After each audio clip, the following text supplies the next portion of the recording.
Morning, everyone.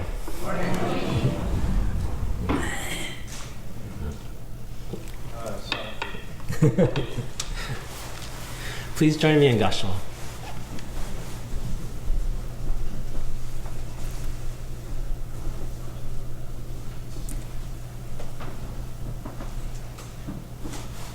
The light of compassion illumines us from afar. Those being that it reaches, it is taught, attain the joy of Dharma. So take refuge in Amida, the great consolation. Namo Amida Butsu. Namo Amida Butsu. Namo Amida Butsu.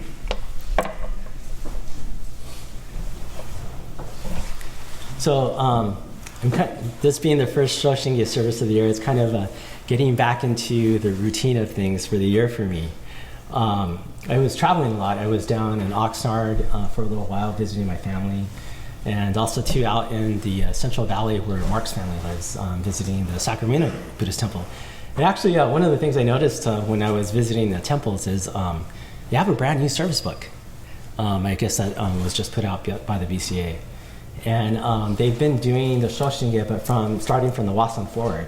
So both at Oxnard, they chanted from Wasan forward, and also at Sacramento. So that was something interesting that I noticed. And when I was home visiting, I was born in Hawaii, but I was pretty much raised in Oxnard, for most of my life. And the entire time that I've lived in Oxnard, I had never gone or set foot into the Buddhist temple of Oxnard. It wasn't really until I left home and began studying Buddhism that I started attending services.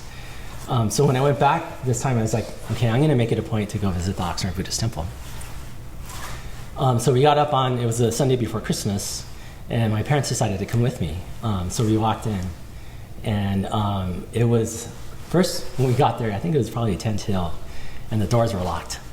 And I was like, I know the calendar, because I went on the website and the calendar said they're having service. And the doors were locked, and so we went and sat back in the car. And then we went back into the temple and waited for a few minutes, and I thought I saw some lights going on inside the temple. And if you know the Oxnard Buddhist temple, it's actually, it was a Lutheran church prior to the Lutheran congregation becoming larger and moving down the street to a larger building. So the Oxnard Buddhist temple is kind of funny. It was, the original building was on the south side of Oxnard and in a not so great neighborhood, and it was then taken over by a Christian rescue mission. So everybody swapped places. The Christian rescue mission went into the Oxnard Buddhist temple, the Buddhist temple went into the Lutheran church went down the street. So when finally the doors opened, I walked in and there was maybe 2 people in the congregation that day. And then a few more, came in further. And one of the things, I think most of you had met Reverend Watanabe, who was here for the Otaya service for Shoshinge during December, or actually November. But he was the speaker that day. And they have a person who now is going through the ministerial, or not the ministerial, but the MAP program, the Minister's Assistance Program. So he went on to the Naijin, and they started the Shoshinge from the Wasan forward. And then afterwards, Sensei Watanabe called on a woman that was in the congregation that day to come up and lead us in a group reading. And he's all, Mrs. Tamura, would you please come up and read us in the reading? And as soon as he said that name, Mrs. Tamura, I thought back, and I was like, I wonder if that's Joko's mom. And Joko was, when I was a kid, my parents put me in Yamaha class, which is a music program, style of music program, piano class. And there was one of my co-students, and I was like 5, 6 when I started Yamaha, and Joko was one of my fellow students. So after service was over, I walked up to her and said, "Are you Joko's mother?" And she was like, "Yes." And I'm like, "Mom, Dad, come here." I was like, "This is Mrs. Tamura. Do you remember her?" And my mom's like, "Yes." And then our parents, Mrs. Tamura recognized my mom afterwards. And they started talking about, when we were kids and what we're doing now, what the kids are up to now. And actually, Joko is now the organist at the West LA Buddhist Temple. So all those Yamaha classes paid off. Except for you. Yeah. So yeah, when we got into the, in the conversation, just feeling, that connection and that sense of warmth from Mrs. Chamorro. And I don't know why, but for some reason, all roads kind of lead to Hilo. So, and as we were walking out, another gentleman walked up to us, and my father's from Hilo. Most of my family lives in Hilo. And his name is Rance Kudo. I think Jeff, he's one of Jeff's friends. I don't know if Jeff is here. But he started talking to my father. And they found out they're both from Hilo, and they started talking about all the Hilo places, as the conversation usually goes. And then afterwards, my parents and I got in the car and we went to brunch. And as we were having brunch, my mom said one thing. She's like, I always remembered Mrs. Chamorro. My mom is a very shy person. She's not very vocal. She doesn't make friends easily, so it takes a lot for her to, in a social situation. And going to those Yamaha classes, there would be, aisles of mothers, waiting for their children to come out, like in the waiting room area. And she said, I always remember one thing. It was Mrs. Chamorro that always said hi to me and always came up to me and said, how are you doing? And when we were inside the Onaijin and talking to Mrs. Chamorro, I said, you might be the reason why I'm Buddhist. You might be the causes and conditions. Because it was her that invited my parents to go to the Obon festival one year when I was in Yamaha classes. And we went, and that's where I used to replenish my marble collection every year in the games that they had there. And it actually piqued that first interest in Buddhism. So even though I didn't attend the Buddhist temple, it took 50 years for me to get back in there, that seed stuck, that bija, that seed. And that kindness and caring stayed with my parents too. And it was funny because last week I was talking to my father and my mom. I call them weekly. And my mom's like, yeah, your dad says he wants to be Buddhist. And I don't know if it was that conversation with a fellow Hilo person or Sensei Watanabe himself welcoming us there. And he gave my parents each a Risto Ninju and the teachings of Buddha. So never underestimate, the kindness of generosity, of welcoming, and the impact that it has, on others. When I go home, it can be a little. I have very fond memories of home. I also have not so fond memories of home, and I think that's a pretty common experience, for a lot of people. And when I do go home, especially during those end of the year holidays, New Year's, Christmas, I start to become reflective. And where I've come from, where I am now, where I'd like to go, where I'd like to be. And these feelings, like I said, during those holidays sometimes can be amplified.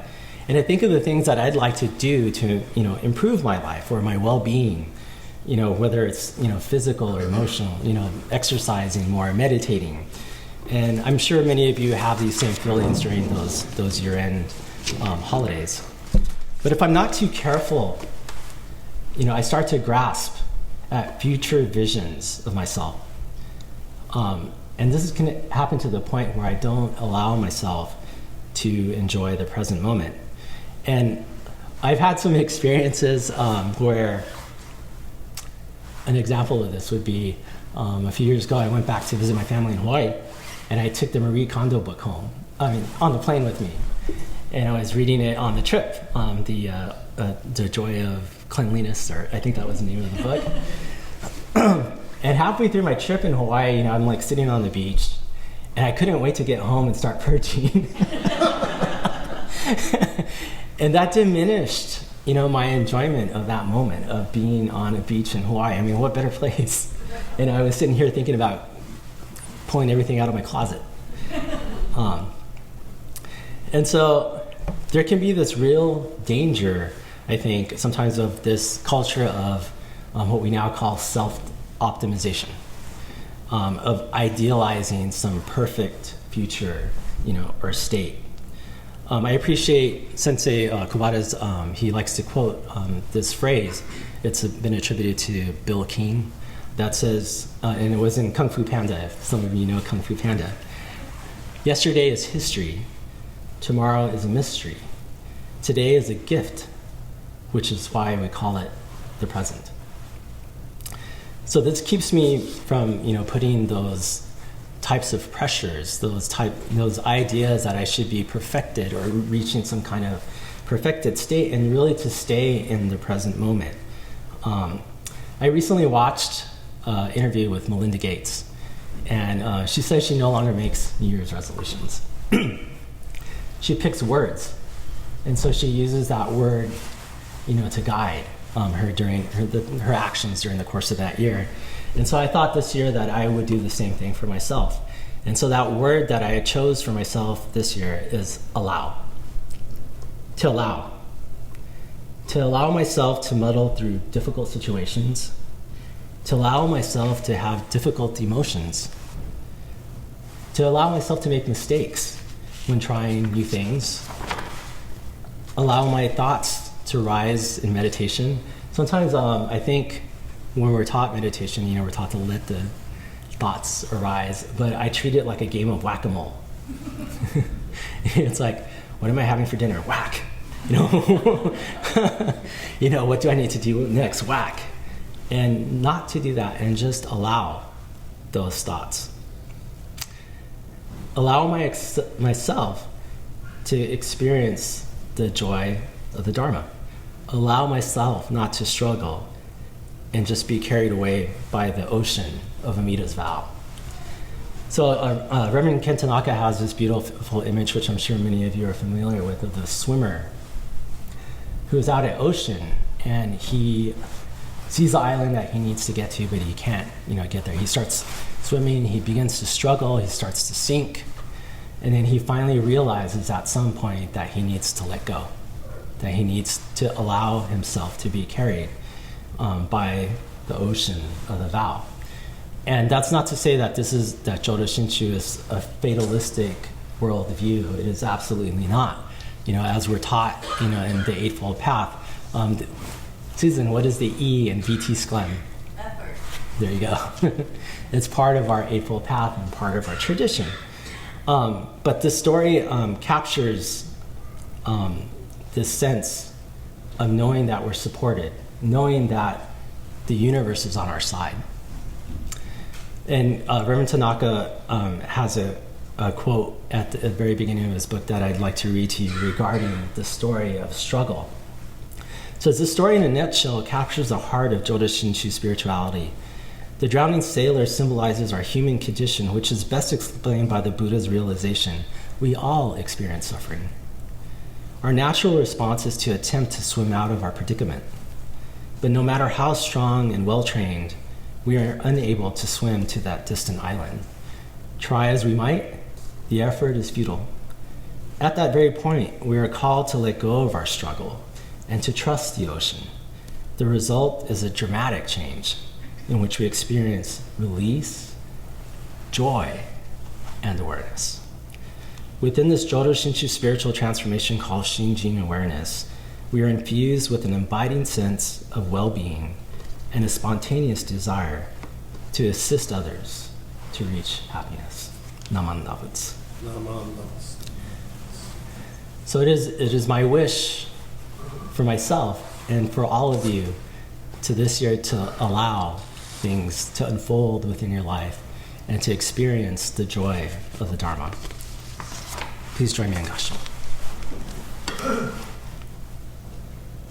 The light of compassion illumines us from afar.